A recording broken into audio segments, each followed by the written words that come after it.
hacker or as a mentor or a volunteer. So it's open to everyone. And am I missing anything? So yeah, I'd like to welcome Dr. Joe Bailey. Thank you very much, Annabelle. Thank you for that. It's delightful to be here. I'm always excited to go ahead and talk about things that are interesting to me. And the idea to go ahead and have a bunch of people who, during a busy time in the semester, choose to come to an event like this, I'm particularly appreciative of that. So as Annabelle mentioned, my name is Joe Bailey. I am a faculty member at the Robert H. Smith School of Business, which, even though I've been around for 21 years at the University of Maryland, still sounds weird for me to say because I have no business degree. Zero. I've studied business. I'm interested in business. My PhD committee had somebody from the Sloan School of Management, which is a business school. I've been a teaching assistant for classes at Sloan. I've been a professor in the business school for 21 years. I've tried starting my own companies. They've failed miserably. So sometimes I kind of think of myself as a really big imposter when it comes to looking at issues of business. But I've also appreciated the fact, especially as somebody who has looked at business kind of from the more seasoned lens of a technology person at heart, is there's so much that business and technology have that often should be explored together, and we're really only scratching the surface. When I go to events and I can read the room, like for example here over in the Computer Science Instructional Center, I look at myself probably more as a business professor than I do a CS person. But in going around the room and talking with all of you, I know that many of you are coming also over from Van Munching Hall in the business school, and so you have that business discipline. So I oftentimes try to position myself as the thing that other people are not. And in fact, my doctoral work, one of the things that I was doing was actually looking at protocol design for the internet. So as you may know, we still have vestiges of a bygone era of the internet, things like Internet Protocol version 4. And we thought there was no way that version 4 was going to last to 2000, let alone 2019. And we've certainly been able to go ahead and figure out ways in which technology can go ahead and morph and change even within some of those limited protocols. But certainly in those discussions about the versions of Internet Protocol version 4 and then version 6 and potentially other protocols, one of the big discussion items was how these algorithms or how the routers would actually treat the information contained in a packet header in order to go ahead and route things more efficiently. And at the time, there was a guy who was a professor at University of Michigan, Hal Varian. He happens to now be the chief economist at Google. And he actually proposed that every time a packet of data was received at a router, that there would be an auction. And that auction would go ahead and be called something called the generalized Mercury auction, which is a very much a business kind of construct and a way to go ahead and determine prices. It's actually the way in which the Dutch flower auction is run. But you would have an auction whereby the packets would go ahead and queue up in accordance to their willingness to pay. And I remember at the time, when I read this paper and when I was thinking about kind of the way in which business and technology or technology and business work together, is that it really was very dysfunctional. That you had this incredible tool called the internet that was being built mostly out of government funding, in fact entirely out of government funding. And then from there, all of these markets and economic forces were being thrust upon the internet. And so I've been the huge beneficiary of this, but certainly when you looked at what Hal Varian was doing or his co-author Jeff Mackey Mason, they recognized that we had a huge deficiency in making forward progress without necessarily bringing these two different worlds together. And so one of the things I encourage all of you to do as you kind of think about what you're learning here at the University of Maryland and what you want to kind of explore after you graduate is to think about the value that you add in getting outside of your comfort zone and talking to people that are not like-minded. And so when Annabelle asked me to go ahead and talk about technology and business, it was a very easy ask for me because technology and fill in the blank anything else other than technology is absolutely the right way to go ahead and put yourself outside of your comfort zone and think about expanding beyond what you know into what you don't know. And so for me, it happens to be moving to business. What I thought I would do is to share with you some of my perspectives and thoughts and insights, maybe tell a few stories, hopefully be a little bit entertaining, and try to go ahead and get you excited about the possibility of bringing together technology and business. How does that sound? Oh, one other ground rule here is I have a tendency of talking a lot, and this would be a lot more fun for all of us if you would please interrupt me. You don't have to raise your hands. Just go ahead and yell things out.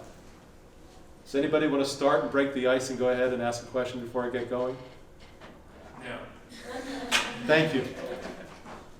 So let me tell you a little bit about me, because I will say that when I was a student, there was no way I would have ever been able to go ahead and chart this trajectory of my academic career.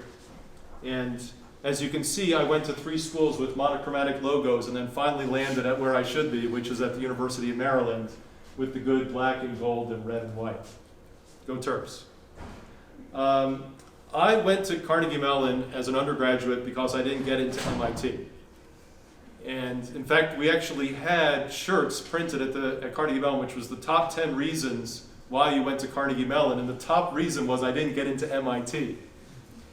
But it turns out it was actually a really cool place, not only for me to be, but also kind of gave me a little bit of a chip on my shoulder in my studies, which allowed me to go ahead and try exploring and doing new things that I think I went to an MIT I would not have been able to do. And in particular, for me, it was to study electrical engineering for absolutely the wrong reasons. I went to electrical engineering because it was the hardest of the disciplines, and because I had that chip on my shoulder, I said I was going to stick it out. I almost flunked out when my electromagnetic field theory class kind of came around, because I really wasn't good at 3-dimensional calculus. But I was able to go ahead and kind of stick it out with electrical engineering, especially because I had a wonderful companion major called Engineering and Public Policy. And in Engineering and Public Policy, I really found my home. And I didn't necessarily want it to be my home. That was the weird thing, is I wanted the rigor of a technology discipline. I wanted to be able to go ahead and, be among the very best about the people who understood and designed technology, because from my mind, the people who were going to shape and transform the world were those that had the best designs. And for me, what I thought the best was it meant the best from a technical performance perspective. And boy, I would love to take that 18-year-old self of me and take them aside and say, you know what? Best is really a relative and subjective thing. And even if you build the best possible technical system, if that system never gets diffused in the marketplace, the impact that you're going to have on our society might be 0. And this was, again, something that I was surprised about, because I really thought that the better the technology was, the more impact you were going to have, and I was too stubborn to consider any other perspectives. And thankfully, by looking at engineering and public policy, I was able to look at case studies and technologies that I really thought were being transformative. And one of the things that happened when I got to Carnegie Mellon in 1988 was I had my first email address. It was jb20@andrew.cmu.edu. And if you don't know the name Andrew, it happens to be the first name for both Andrew Carnegie and Andrew Mellon, the 2 names for Carnegie Mellon. And there is a vestige of internet stuff that we deal with today called AFS, the Andrew File System, which comes from some of the developments of the technology that was being built at Carnegie Mellon. One of my favorite examples in the Internet of Things space was that some hackers at Carnegie Mellon decided to go ahead and put sensors into the Coke machine. I know we're a Pepsi campus, they were a Coke campus. So that way you wouldn't actually have to leave your workstation to figure out how cold the station was and how many colas were in there.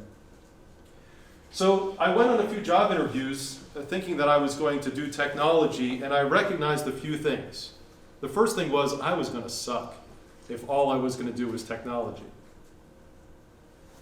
And this little kind of side hustle that I had to be exploring into engineering and public policy actually was much more interesting and provided many more opportunities for me to figure things out.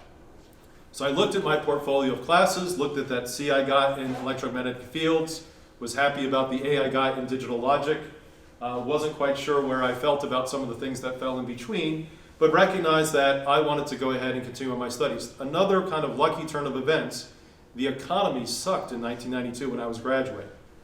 And you might not think that that's a really big deal, but it turns out that when you have bad economies in terms of job markets, it's a wonderful time to go ahead and be thinking about things like graduate school.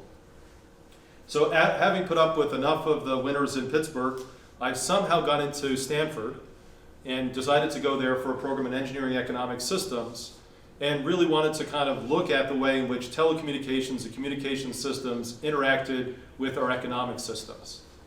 And I got there, and I had a professor that I thought was just the best, and he and I started some research projects looking at cool ways in which telecommunication systems were evolving and changing, and I thought, my life is going to make sense. I'm going to take these two majors, I'm not going to shed this engineering degree that I have, and I'm going to go ahead and merge all these things together. And then my advisor decides he's going to retire. So I'm like, oh, can I say shit? I just did, I guess, yes. So I decided to go ahead and take what I've learned there, and I finally got into MIT after being rejected twice more, and I've already told you about the chip that I have on my shoulder back then, and I was going to go ahead and make them pay for it in 1993, and I went there, and I want to tell you that story at least a little bit, particularly how lucky I got to be at the right place at the right time in my career, and to understand that when you're ignoring little voices that are telling you, like, don't be like everybody else, don't be that lemming, see if you can expand and grow in new ways, go ahead and take that chance. It might really define you.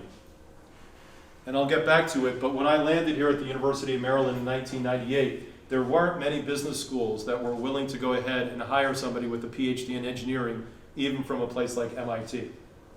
But fortunately, the dean at Maryland at the time, Howard Frank, and for those who know Van Munching Hall, there's something called Frank Auditorium. Howard Frank and I overlapped when I was with the federal government in 1994, because at the time in 1994, there was a president by the name of Bill Clinton, and Bill Clinton really was trying to work as a Democrat president with the Republican Congress. And as part of that, the Republicans in Congress really wanted the people at the National Science Foundation to dismantle the backbone of the internet so that commercial interests can come into play. So you talk about technology and business together. If you look at that point in time in 1994, where this incredible infrastructure tool, right, started as the ARPANET in 1969, was built to this really incredible infrastructure by 1994, and the next thing the government was going to do was going to get out of the provision of internet service. So when they called up my advisor at MIT, they said, we want to have a researcher come down who understands both business and technology. Again, the title of the talk. They sent me down because they're like, this guy knows something about engineering. He has an undergraduate degree, and he's doing all this other stuff with the Sloan School now. We'll see if he can go ahead and fix some of those problems. And the particular thing I was trying to fix was something called cost allocation and recovery, which actually is a mandate by the Office of Management and Budget, who was really upset that the federal government was sharing all these internet resources and not doing a good job accounting for it. So I didn't know anything about accounting, right? I don't have a business degree, I didn't study accounting, and here I was trying to implement accounting practices to a technology space without hopefully breaking the technology. So I got sent out to California to a place called NASA, which ran the NASA Science Internet, and it's right near Stanford University, so it was nice to go back out there, especially during the winter. And they were actually looking at implementing some of the cost accounting and recovery monitoring systems that I was thinking about on the backbone of the internet, which was run for them in the NASA part of the world. And I remember meeting with the guy who headed up the Network Operations Center, and he basically told me to F off. There was no way he was going to put some crazy software that I was building on his system. That was not going to happen. And that's just one of many stories that I've run into in my career, where basically the fight between the technologists and the people who are, let's say, the incumbents, whether they're businesses or whether they are marketing or whether they are governments, this fight is a fight that we don't need to have. But yet we have it time and time again because it's never thought of as technology and business. It's often positioned as technology or business. I was joking with Annabelle before I started. when she had the technology and. Is it really going to be a logical and? Are we going to look at the intersection set between technology and business?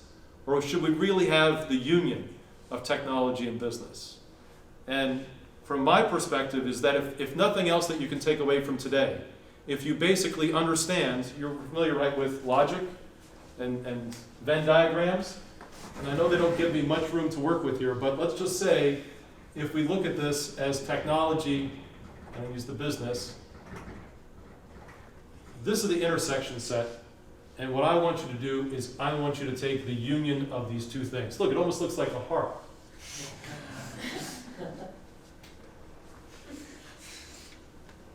I love looking at the intersection of these two things because it allows you the opportunity to come up with creative business solutions to technical problems and technical solutions to business problems. And those people who only study one of these two disciplines, I think, are at a huge disadvantage. It's one reason why at the University of Maryland, where frankly my career had reached a point at where I thought it was a little bit stale and stagnant, I was asked to be the executive director of the Quest program, which started in 1992 at the University of Maryland and brings together people in business and engineering and science. And it was this huge reawakening of my career because it allowed me to go ahead and do the things that I love in all the different disciplines. So when Annabelle said it was going to be over here on this side of campus, I was more than happy to do that. So let me tell you about this guy. It's the same guy, believe it or not. On the right-hand side, he's a little bit balder, a little bit heavier. He's married, he's got a wedding ring on. But the big thing is he's a lot richer on the right-hand side. And his name is Marc Andreessen. And Marc Andreessen runs perhaps the most influential of the venture capital firms in Silicon Valley. It's called Andreessen Horowitz. If you want to hear more about them and what they do, there's actually a pretty good podcast that's called A16Z, because the 16 represents all the characters between Andreessen and the Z in Horowitz. And Marc Andreessen just happened to be demoing a product at MIT just before I started my classes there in the fall of 1993. Marc Andreessen was the person who was responsible for software development at University of Illinois to build something called the Mosaic browser. And the Mosaic browser turned out to be pretty successful on top of Tim Berners-Lee kind of hypertext, the HTTP protocols and the web and the way in which kind of HTML was. And when Marc demoed this during a break, he and I kind of hung out a little bit because we were the same age, and he was telling about this cool thing, and I was convinced what I wanted to study for my graduate studies was high-definition television. That's what I wanted to do with my life. TV! Can you imagine? But part of the reason why I wanted to study TV, especially at MIT, is that was the place where the standards were being fought over for digital versus analog standards.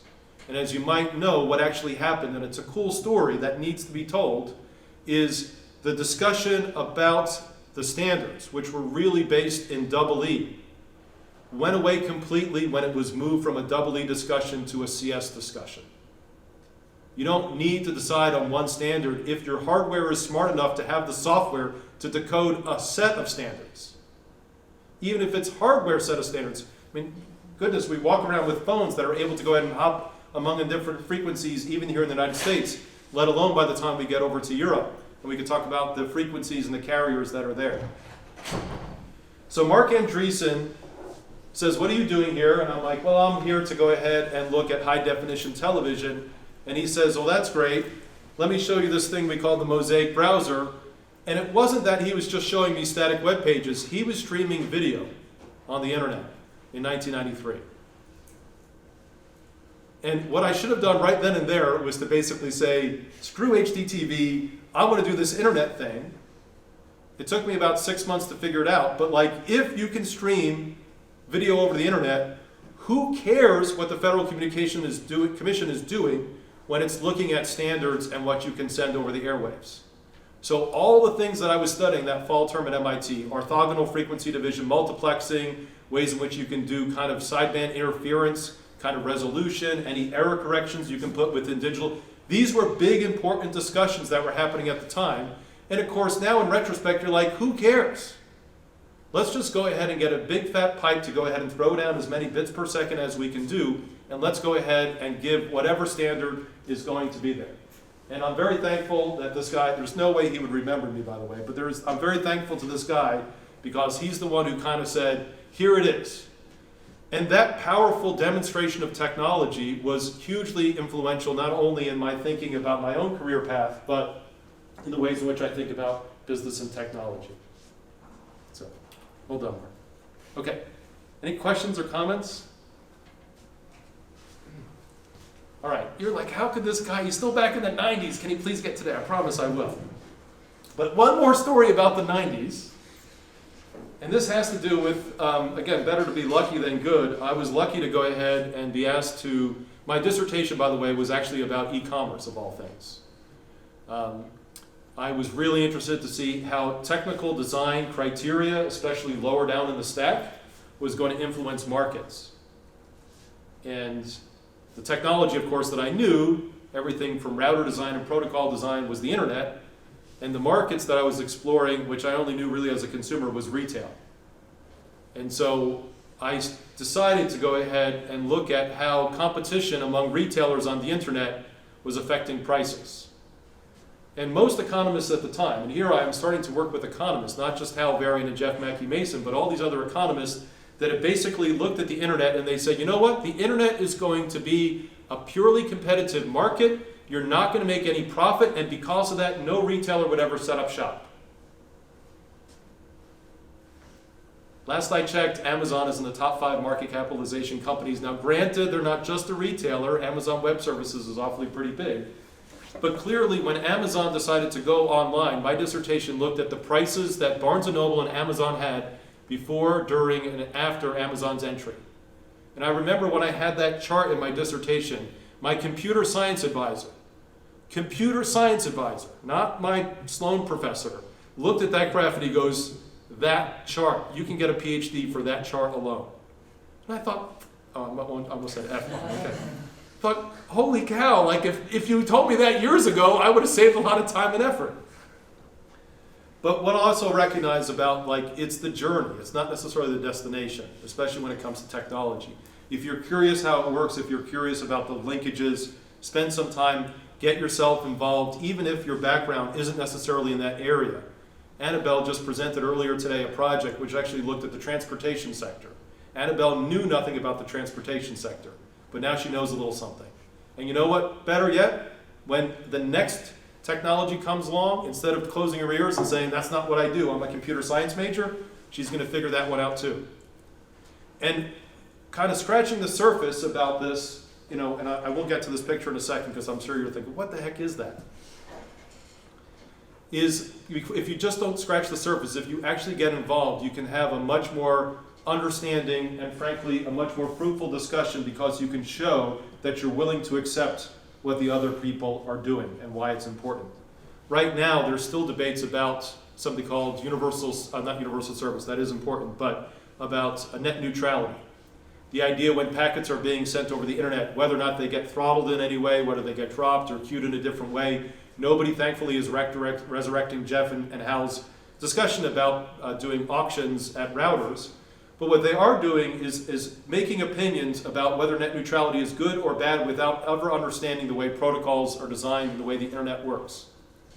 And so usually when I sit down and I have somebody who feels very strongly about pro or con net neutrality, one of my first questions is how do you feel about routing ICMP packets versus TCP packets?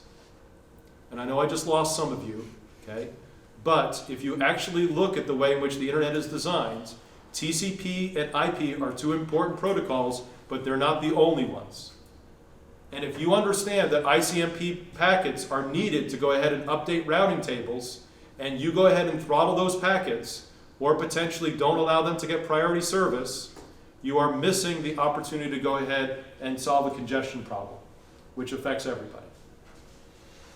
So usually when I do that, I am at least a little bit of a smartass when I do that. But when I can find somebody who can go ahead and actually speak eloquently about that, they've gained my respect, that they're willing to do the work that it takes to reach across the aisle. And I know in today's climate, when we think about reaching across the aisle, we're thinking about moving from Democrats to Republicans and vice versa. but when it comes to technology and business, we also have things that are really hindrances to us getting along.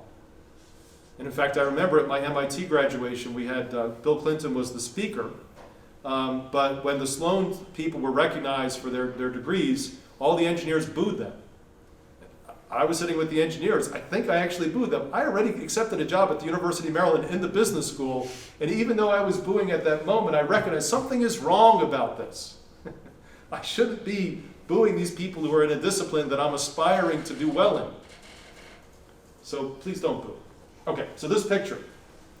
Here I am, I've got this cool dissertation. I've got this advisor who's a computer scientist. His name's Dave Clark.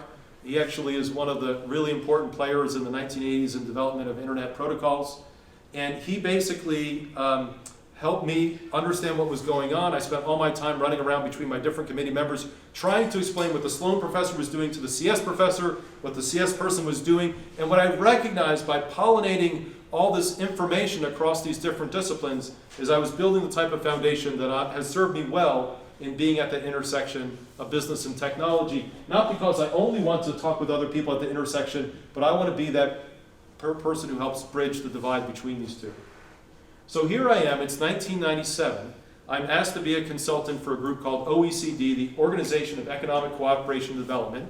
It's basically a country club or a kind of a think tank for all these highly developed countries, and they talk about the benefits of capitalism, the benefits of technology, and what they could do to go ahead and help bring up other developing countries. And I was asked to go ahead and talk about the way in which the internet can impact markets and what other countries can do. And not surprisingly, here I am looking at book retailing because I'm sending students from Kendall Square in Cambridge up to Harvard to go around to all the bookstores and write down prices and compare them online. Some of my students, undergraduates, got kicked out of some of those bookstores. I had to hire new students and send them over. But I kind of started to understand that commerce on the internet was going to probably look a little bit different than regular commerce in physical markets, but it wasn't going to be a one price takes all because all the dynamics and forces of capitalism and markets and competition and business strategy was going to play up as well. And so instead of discouraging people from exploring the space, the idea was to explore it. So the OECD wanted me to talk to all these other member countries. So we're talking about, the big G7 countries, right, that are all part of the OECD that are trying to go ahead and talk about ways in which technology was going to shape and force. So I stand up there and I'm nervous as all can be. I'm a 26-year-old guy about to finish my dissertation at MIT, thinking I'm all this, and really I just think the internet is great. And here I've got a couple of delegates from France. And they hear my presentation. And when they're done, they take their placards, it says France, one says Belgium, and they stand them upright, which means that they want to be recognized. And the chair of this group is a guy from Canada. It turns out Canada is a wonderful ally for the United States because they can chair meetings like this without coming across as being this US kind of imperialist.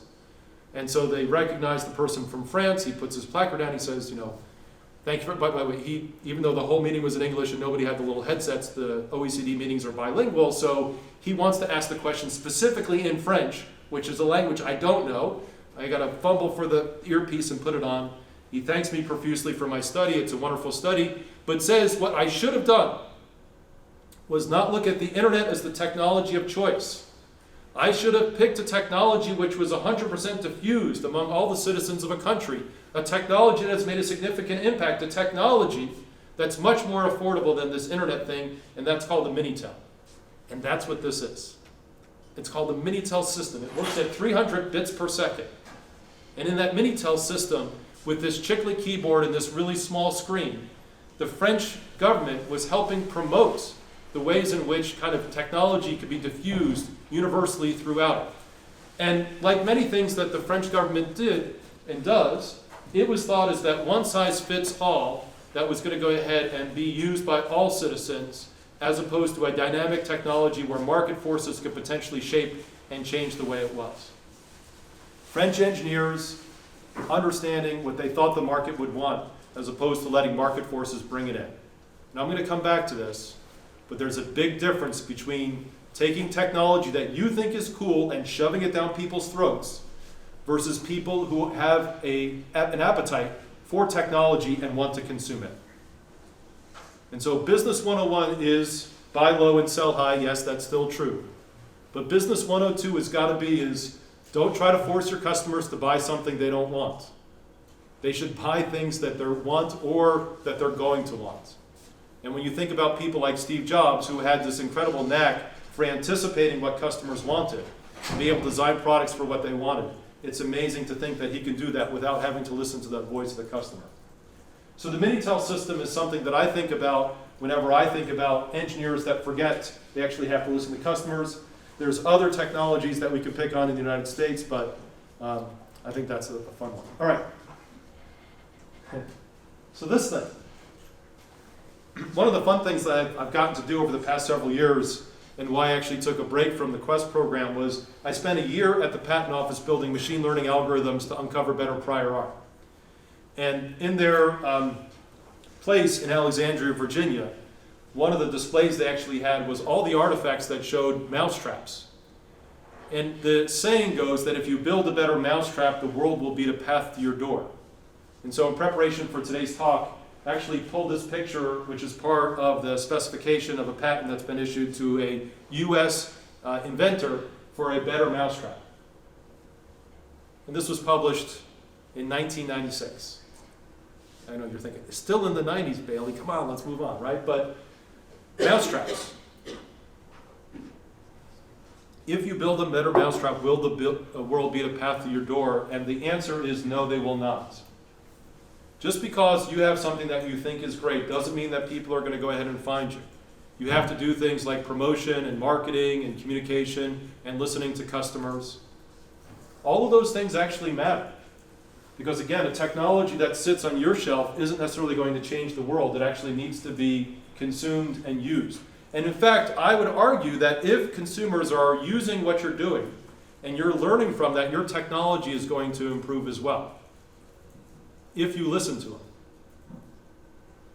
Listening is perhaps the most underappreciated of the communication disciplines. I know we emphasize a lot public speaking, and we talk about written communication, and certainly when it comes to your exams, your professors might even comment on your penmanship. But if you can actually get someone who's listening, you have the opportunity to go ahead and change the way they're thinking. And so if you're bringing together technology and business, finding people that are actually willing to go ahead and roll up their sleeves and say, teach me what's going on, that makes a big difference. And so if you don't have that opportunity to just go ahead and let other people market the heck out of your products, what do? And I'd like to show you a little video. I'm hoping the audio is going to work. But it's one of my favorite clips from one of my favorite movies. It's from The Right Stuff. And it's about the Mercury astronauts.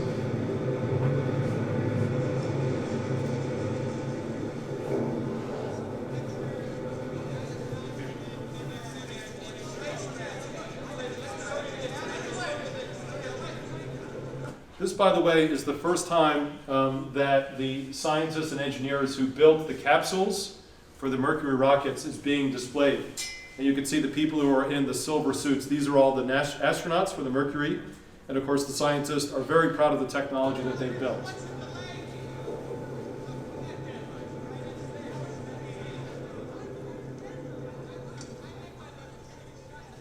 Pay attention to the facial expressions that they have.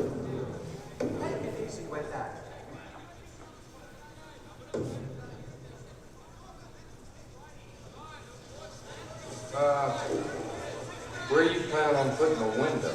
Window? There's no window. No window. What about the hatch? The hatch. Yeah, the hatch. We need a hatch with explosive bolts that we can open ourselves. I think there is something you do not understand. This is the final form of the capsule. No hatch. What would happen if the automatic controls went out? Backups, checks, etc. This would not happen. I said, what would happen if it did? Pilot would have to fly it back. This is the way it is. You know, I wonder how the press feels about this. Press. What does the press have to say about it? What do they have to say about it? You boys know what makes this bird go up? Funding makes this bird go up. That's right. No bucks. No Buck Rogers. And, press over there.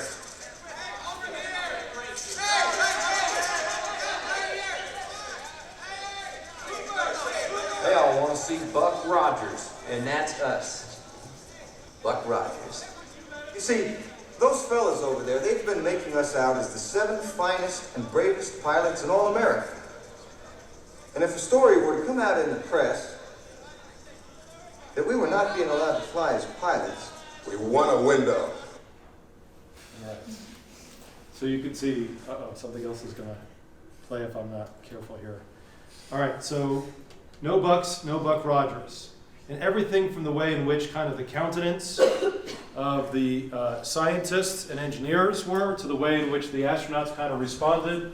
And of course the appeal is, can we go ahead and not think about this as a, here's the technology, you will like it and put up with it, but rather, let's go ahead and appeal to the people who are actually paying, that are in the market, the ones who are looking for good stewardship over the funding of what's going on. And I oftentimes think about this when I think about the technologies that have been built with incredible potential, but fail to actually get diffused in the marketplace. Because the scientists here are kind of surprised and caught off guard by the pushback and the resistance. And one reason why the Quest program exists and one reason why I studied engineering is because the US was getting its butt kicked in the 1980s and the 70s. You're like, I'm going backwards. I know, give me a second. When it came to the automotive industry. It was actually a pretty good book. It's called The Machine That Changed the World. And in that book, it actually describes why, as Japan and other Asian countries were coming into the US marketplace, they retaught us things like how to think about quality, how to think about the voice of the customer, how to actually care about markets in ways that influence what we did as engineers. And I think for me, when I think about kind of the importance of business and technology, it kind of is highlighted by clips like that and stories like that. Okay, changing a little bit, let me just tell you a little bit about, this is a slide that I took from my TED Talk, and it's one that always kind of gets me excited and also, frankly, a little bit anxious about the pace of technology change. And as you may know, patents are actually numbered based upon a sequence. It started earliest when Thomas Jefferson was actually said to go ahead and put patents in his shoeboxes, because while the Constitution taught a decision called Alice versus CLS Bank, if you're interested in patent litigation, I'm happy to talk to you about that. But basically, businesses have needs, and those needs need to be solved. And sometimes there's technical solutions that already exist, and sometimes those things do not exist. And when they don't exist and it actually requires innovative technical solutions, there is an opportunity to patent. So the good news here is that we actually are getting to the point where I do think business and technology are understanding the importance that each other has, and it's influenced in the way in which we think about looking at innovative output, including the way in which we think about patents. And again, it's a striking graph, and it's one that I think about often when we think about innovation in the United States. By the way, about half the patent applications come from inventors that are outside the United States. This is a chart that's oftentimes used in business school. It's called Gartner's Magic Quadrant. And what it's actually used is to describe ways in which different companies are positioned to be both technically complete and business complete. And this happens to be the graph that's used in 2019 for cloud computing. And cloud computing is pretty cool for lots of reasons. And it's not just cool from a technical perspective, but I think it really is cool from a business perspective, where you can look at companies like Amazon Web Services, which happens to be in the top right. And by the way, this is Business Graphs 101. If you want something to be good, you want it to be upright. And Amazon Web Services is up there, but so is Microsoft and so is Google. And the participants that are down here in the bottom left, we have Alibaba, Oracle, and IBM. And the reason why this is kind of a compelling framework to look at stuff, and I know business schools, we like to do a lot of 2x2 matrices, but it's compelling because it does bring together business and technology. On the x-axis is actually kind of the completeness of vision, which I would argue is a good proxy for technical prowess. And on the y-axis is ability to execute, which I would argue is business prowess. Prowess being like the ability to actually go ahead and do it, the power, the influence, the networks, the sales channels, the expertise. And IBM, even though it's the company that still has had the most patent applications probably every year for the past 10 years, It's actually companies like Amazon Web Services, which is not a small player in this geographic market or on this campus, is the one that has that unique combination of the visionary, because they can go ahead and be that leader as well, because they can actually execute on that vision. If you were to take a look at the University of Maryland and a bunch of professors, and the reason why I am a failed entrepreneur is I like to think that the vision is good, but the ability to execute sucks. So it's going to be so low that there's no way that I can actually build it out. But the good news is there are other people in other disciplines that can execute. And so having good team, having good people around different disciplines that can help bring these things to market, that'd be great. Question? How are the scales defined? Are they like qualitative or quantitative? These are qualitative scales. They usually ask a number of leaders in the marketplace. They kind of capture a lot of data, but they usually synthesize it into a single number. There also is, one of the arguments about Gartners and the reason why it doesn't show up in peer-reviewed journal articles is that their methodology isn't necessarily something that they open up and is looked at by others. So people believe them. It usually jives with a lot of the groupthink in different fields. But I think as a way to go ahead and show it, it's kind of a nice way to look at the combination of business and technology. Yes? How do you describe like a company in like the top left quadrant, like an example of their company? Like, Oh, so ability to execute but not very visionary? yeah. So do we have any military or service personnel, any men or women serving in our armed forces here? So one of the ways in which people in the armed forces think about it, actually there's a corollary too with a venture capitalist who's a Smith School alumnus named Gary Swart. I did a podcast actually with Gary. He says there are people that are kind of the tactical people that can execute, and then there's the strategic people who can do things like figure out which hill to take. And he calls them, these people take the hill, and these other people are the ones who can figure out which hill to take. And so the military, I would say, is one of those areas where if you need to get something done, they can go ahead and move heaven and earth to go ahead and make it happen. But if you actually ask them kind of what their strategy is and how their technology comes to play, it's oftentimes very difficult. I'm not saying they belong necessarily on the chart, but there actually is a reason at why the top left and the bottom right quadrants don't exist. Is it's really expensive to be a visionary, and if you can't actually get traction in the marketplace, you're going to go out of business. And if you have the ability to execute, but you're executing on the wrong business model, you're going to go out of business. So the ones that can survive that are more down here are the ones that can service their customers because they have a little bit different value proposition, and so their ability to execute may not be as large, but they still have kind of the capacity. And by the way, in cloud services, these top three players, Google, Microsoft, and Amazon, they're growing so quickly that they're leaving a lot of these other companies in their wake who are able to grow and catch up. So Alibaba, for example, has really made incredible strides with some of its cloud computing services, and I don't even know if they were on this graph 2 years ago. That's great. Thank you for the question. Other questions? I want to be mindful of time. So this actually is my last thing. I was thinking back to the top 10 list that I had in the back of my t-shirt at Carnegie Mellon, where the number one reason why I went to Carnegie Mellon was I didn't get into MIT. But these are the things that I've kind of learned in my explorations with business and technology, and would love to get your thoughts or reactions if you feel so strongly about them. But let me just start at the top and see kind of what we get to the bottom, right? So, let me do it David Letterman style. I'll start at the bottom and work my way to the top, okay? So the last one is, just because it's hard doesn't mean that's what you should be doing. This actually comes from, I would say, more of my engineering background and technical perspective. And part of it has to do with the appreciation for all these hard classes that you're taking at the University of Maryland. The problems that you're solving here on campus are so much harder than the problems that people in the real world have to solve every day.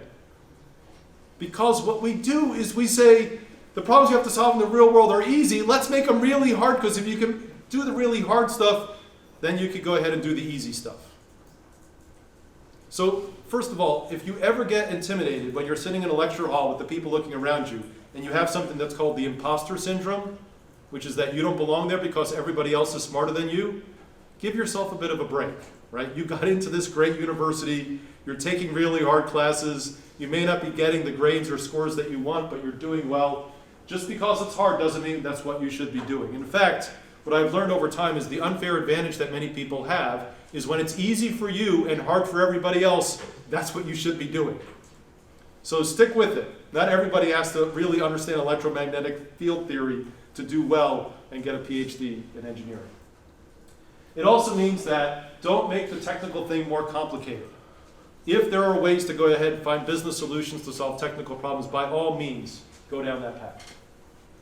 Number 9, be careful with words like irrational or better. The study of economics is oftentimes built around models of rationality. Consumers want to maximize their surplus. Consumers use Edgeworth boxes to make trades in the marketplace in order to maximize their surplus. Consumers are on the demand curve, which have this behavior. Consumers always perform more to less. Irrationality is a very objective thing if you believe all the frameworks that have been built out. But if, let's say, scientists have to be right 100% of the time, engineers have to be right 99% of the time, economists only need to be right about 60% of the time to be happy at night. And so don't worry so much about any type of questions about rationality or irrationality. If consumers are acting irrational, don't call it irrational and dismiss them. Spend some time, figure out why it is they're doing what they're doing. There may be things that you can learn. If we look at the University of Maryland as an endeavor where professors are imparting knowledge into students and students are getting the opportunity to learn, I always love talking with alumni and I say, what did you learn? I'll go to Annabelle years from now and she's a successful software engineer working in someplace in the valley, and I'll say, Annabelle, what did I teach you? What did you learn in my class? And she's going to tell me something that she got out of it, and I'm like, I didn't teach that. But I'm glad she learned it. And that's because my model of what I think I want you to learn and what you actually do learn they don't have to be the same thing for it to be successful. You ever have these professors who are like, we got 5 minutes left in class. I've got about a half an hour of material. Let me see how much I can do. And blah, blah, blah, blah, blah, blah, blah. And you get nothing out of it. Don't be that person.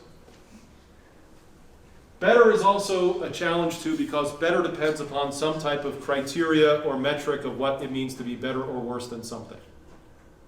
And guess what? If you're going to take the intersection of these two perspectives, oftentimes better isn't necessarily the thing that you want it to be better in. So I want it to be better. From an engineering perspective, oftentimes it's about performance. How fast is it? How light is it? From a business perspective, is how much does it cost? How durable is it? What's my depreciation cycle going to be? If you actually put all those things together, you can come up with some pretty cool combinations. And that word better then all of a sudden gets a lot more complicated. So that's one reason why I'm a big fan of tools like multi-attribute utility analysis, where you could actually make trade-offs between technical and business parameters.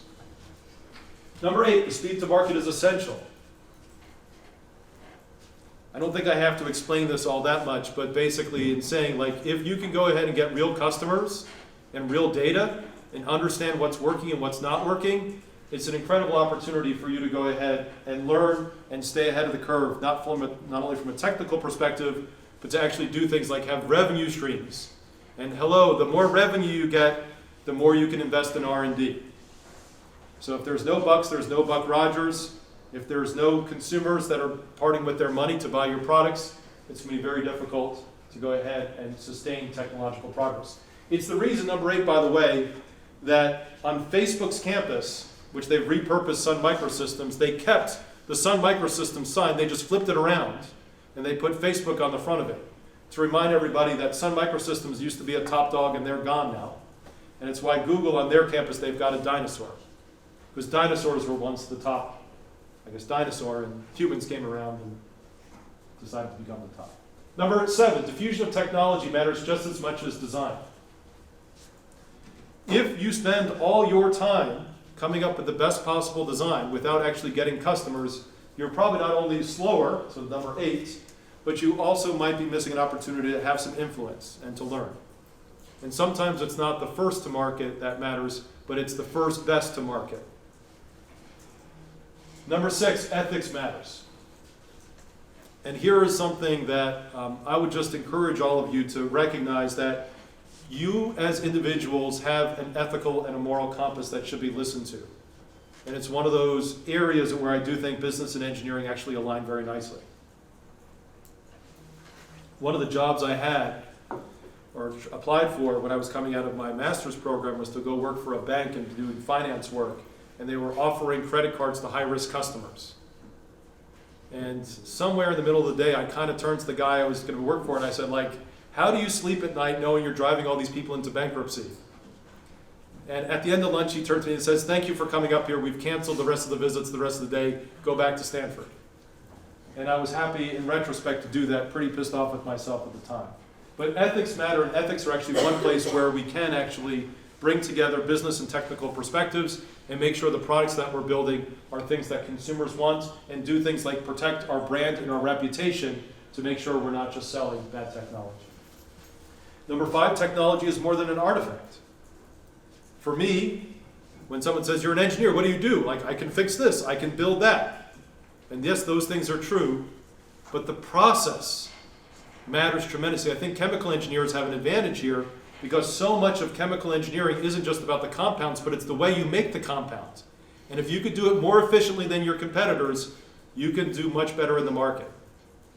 And today, with artificial intelligence and workflow practices, if you can go ahead and do something better than somebody else, either because it's more efficient, because it's faster, because it requires less human capital, then you can actually use that as your unfair advantage. And that is just as much technology as the artifact, the physical thing that you can point to and say, that's technology. Workflows, AI, that's technology as well. Number 4, don't just throw designs over the wall. This one's pretty easy, but you can imagine in a cubicle setting from a Dilbert comic strip, you've got an engineer that takes the design, throws it over the wall of the marking paper and say, okay, market the heck out of that. And if you do that, you're missing an opportunity to bring together 2 very important and different perspectives. Number 3, recognize the perfect is the enemy of the good. This is just saying is don't spend all your time fixing things from a technical perspective. Bring in the people who talk about business early and often. They can help save you a lot of time and help change the way in which you set priorities. The whole notion of startups and the lean startup methodology, which is used so much in Silicon Valley and is kind of codified within the book by Eric Ries called The Lean Startup, is a really great way to go ahead and think about getting things out, maybe not perfect, but good enough so that consumers will buy it and that you'll learn and change your development path because of that. Number 2, approach problems with humility and empathy. This was really hard for me to do when I was 18, still pretty difficult at the age of 24. It's a little bit easier for me to do at the age of 49. People are incredible assets for our learning. Uber drivers teach you things about platforms that I never even thought about before. People who are in the maintenance staff in Van Munching Hall have incredible insights when it comes to operational efficiency. Seminars that you sometimes wander into in the ESJ, I don't know, because you've got nothing else to do on a Thursday afternoon. I know that nothing else ever happens, right? But like, instead of like pulling out your phone and checking social media just one more time, like go to a talk about something you know nothing about. Anthropologists have a lot to teach us. Sociologists have a lot to teach us. Kinesiology has a lot to teach us. We just have to actually approach the problems with humility and empathy. One of my favorite things that I did over the past year was one of my students graduated with a Design Your Own Major program. And at that, the professor I was sitting next to has a book that he's published that talks about the way in which baseball stadiums are set up. And I was like, I know nothing about this, but what a cool thing to learn about. And we got to talk about that in line, and I learned all these things that he looked at and ways in which he approached problems. And as much as I enjoyed that conversation, never once did he ask me about me and my research. Now, again, I'm okay with that, but like, be a little curious. Be a little bit curious about things you know nothing about. You may not have to necessarily speak French to go ahead and actually make connections and learn about the incredible technology of the Minitel system. And number 1, and I think the thing that kind of really brings us together from both disciplines of business and technology, is focus on the customer. Focus on what they want now, focus on what they may want, focus on their problems, and it's amazing how easy it is for us to not worry so much about the differences that we have, but to focus on the shared and common objective. And in fact, in negotiations classes, what they oftentimes teach you is to not focus on the person who's on the other side of the table, but to get you to look together at the shared problem. And if you have that shared level of empathy and connection to that problem, it's much easier for the two of you to get along, because it's no longer a zero-sum game. So if, let's say, in our political system that we could focus less on where we're coming from and more about what our mission is, and in technology and business we could focus again less upon our differences and ways in which we approach problems and our language, but more about where we want to get to, which I think is progress and innovation and social change, then it's be much better for all of us. Thank you very much for this opportunity. I hope you have a great evening.